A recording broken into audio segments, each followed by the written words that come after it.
નમસ્કાર મિત્રો.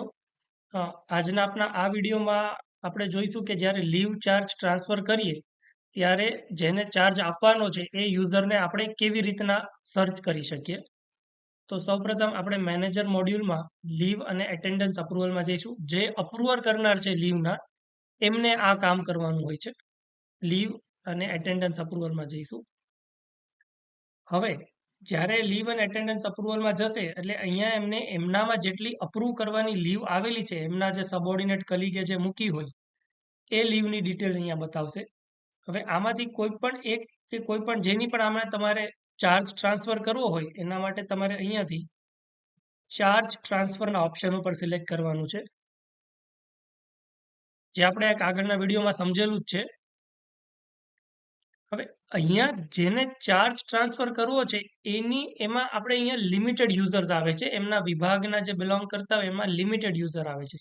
હવે આ યુઝર સિવાય પણ કોઈને જો ચાર્જ ટ્રાન્સફર કરવાનો હોય તો એના માટે આપણે અહીંયા પ્લસ ઉપર બટન પર ક્લિક કરવાનું.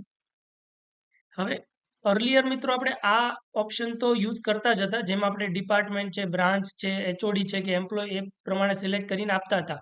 એ ઉપરાંત માનો કે આ ના કરવું હોય અને તમારા પાસે જેમને ચાર્જ આપવાનો છે એમનો એચઆરપીએન કે પોઝિશન આઈડી હોય તો એ ડાયરેક્ટલી અહીંયાથી પણ આપી શકાશે.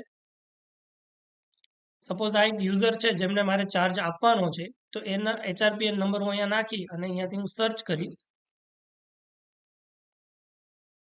એટલે અહીંયા એમનું જે કરંટ જેટલી પણ પોઝિશન પર હશે એ બતાવી દેશે. એ તમારે અહીંયાથી સિલેક્ટ કરી લેવાની એટલે કે ડાયરેક્ટલી એ યુઝરને જે છે એ પોઝિશન માટેનો ચાર્જ મળી જશે. અહીંયા તમે એચઆરપીએન અથવા તો પોઝિશન આઈડી જો બંનેમાંથી જે પણ ખબર હોય એ નાખીને ચાર્જ ટ્રાન્સફર કરી શકશો.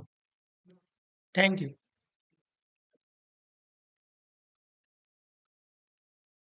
જોઈ લો અહીંયા મિત્રો, અહીંયા નામ આવી ગયું.